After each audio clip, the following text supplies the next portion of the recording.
ಜಗತ್ತನ್ನು ನಡೆಸಿ ಭಕ್ತರನ್ನು ಕಾಪಾಡಲು ಪ್ರಭು ಒಬ್ಬನಿರಬೇಕಲ್ಲವೇ? ಆ ಪ್ರಭುವೇ ಈಶ್ವರ, ಅವನೇ ಬ್ರಹ್ಮ. ಈಶ್ವರನು ಪ್ರಕೃತಿಯೊಡಗೂಡಿದವನು, ಆದ್ದರಿಂದ ಶುದ್ಧ ಬ್ರಹ್ಮವಾಗದು. ಅಧ್ಯಾರೋಪ: ಪ್ರಕೃತಿಯು ಬ್ರಹ್ಮದ ಅಂಗ. ಮೇ ಪ್ರಕೃತಿ ಮಯಾ ತತಮಿದಂ. ಅಪವಾದ: ಪ್ರಕೃತಿಯು ಬ್ರಹ್ಮದ ಲೀಲಾಚೇಷ್ಟಿತ ಮಾತ್ರ, ಅದು ಅಂಗಳವಲ್ಲ. ಅದಕ್ಕೆ ಬ್ರಹ್ಮದ ಪರಿಪೂರ್ಣ ಶಾಶ್ವತ ಭಾವದಲ್ಲಿ ಸ್ಥಾನವಿಲ್ಲ. ಹೀಗೆ ಮೆಟಲ್ ಸಾಗುತ್ತದೆ ವಿಚಾರ.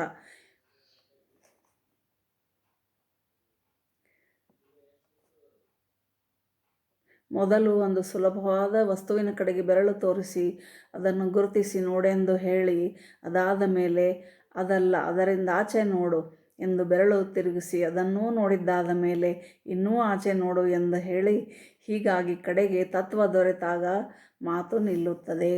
ಬ್ರಹ್ಮವಸ್ತುವು ರೂಪ, ಗುಣ, ಕ್ರಿಯಾ, ವಿಕಾರಗಳಿಲ್ಲದ್ದು.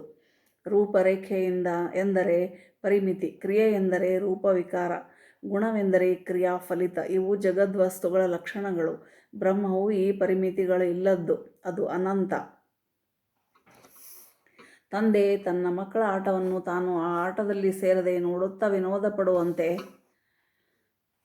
ಪರಮಾತ್ಮನು ಪ್ರಪಂಚ ಲೀಲೆಯನ್ನು ಅದರಲ್ಲಿ ಭಾಗಗೊಳ್ಳದೆ ನೋಡುವ ಶುದ್ಧ ಸಾಕ್ಷಿ. ಆ ರಹಸ್ಯವನ್ನು ಒಂದು ಉಪಾಯ ಸಾಧನವಿಲ್ಲದೆ ಹೇಗೆ ತಿಳಿಸಲಾದೀತು?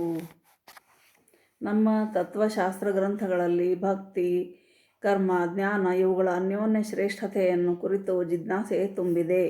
ಏಕೆಂದರೆ ಭಕ್ತಿ, ಕರ್ಮ, ಜ್ಞಾನ ಎಂಬ ಮೂರು ಬಗೆಯ ಸಾಧನಗಳು ಬೇರೆ ಬೇರೆವೆಂದು ತೋರಿದರೂ ಆ ಮೂರರ ಮೂಲದ್ರವ್ಯವು ಏಕೈಕವಾದದ್ದು ಎಂಬುದರಲ್ಲಿ ಸಂದೇಹವಿಲ್ಲ. ಮನುಷ್ಯನ ಅಂತರಂಗ ದ್ರವ್ಯವು ಒಂದು, ಅದಕ್ಕಿರುವ ಬಹಿಃಪ್ರವಾಹ ಮಾರ್ಗಗಳು ನಾಲ್ಕಾರು. ಏಕಂ ಸತ್ ವಿಪ್ರಾಹ ಬಹುವದಂತಿ ಎಂದ ಹಾಗೆ ಆ ಬಹುಮಾರ್ಗಗಳಲ್ಲಿ ಭಕ್ತಿ, ಜ್ಞಾನ, ಕರ್ಮಗಳೆಂಬುವು ಮುಖ್ಯವಾದ ಮೂರು. ಅಂತರಂಗ ದ್ರವ್ಯವು ಉದಿಷ್ಟ ವಸ್ತುವಿನ ಕಡೆಗೆ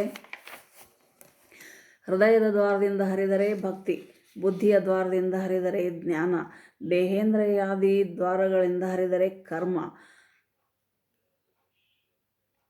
ಈ ಮೂರು ದಾರಿಗಳಲ್ಲಿ ಮನುಷ್ಯನಿಗೆ ಯಾವ ಕ್ಷಣದಲ್ಲಿ ಯಾವ ದಾರಿ ಸುಲಭವೆಂದು ಇಷ್ಟವೆಂದು ತೋರುತ್ತದೋ ಆ ದಾರಿಯಲ್ಲಿ ಅವನ ಅಂತರಂಗ ದ್ರವ್ಯ ಹರಿಯ ಹೊರಡುತ್ತದೆ. ಒಬ್ಬ ಮನುಷ್ಯನೇ ಒಂದು ಕ್ಷಣ ಭಕ್ತನಾಗಿ ಪೂಜೆ ಕೀರ್ತನೆಗಳಲ್ಲಿ ಸಂತೋಷ ಕಾಣಬಹುದು, ಇನ್ನೊಂದು ಕ್ಷಣ ಯೋಗ ಸಮಾಧಿಸ್ಥನಾಗಬಹುದು, ಮತ್ತೊಂದು ಕ್ಷಣ ಪುಣ್ಯ ಕಾರ್ಯನಿಷ್ಠನಾಗಬಹುದು. ಈ ಮೂರು ಮಾರ್ಗಗಳಲ್ಲೇ ಆಗಲಿ, ಇನ್ನು ಬೇರೆ ಭಗವದ್ ಉಪಾಸನಾ ಮಾರ್ಗಗಳಲ್ಲೇ ಆಗಲಿ ಪರಸ್ಪರ ವಿರೋಧವನ್ನು ಕಾಣುವುದು, ಇದು ಮೇಲು ಅದು ಕೀಳು ಎಂದು ವಾದಿಸುವುದು ಅಸಂಗತ.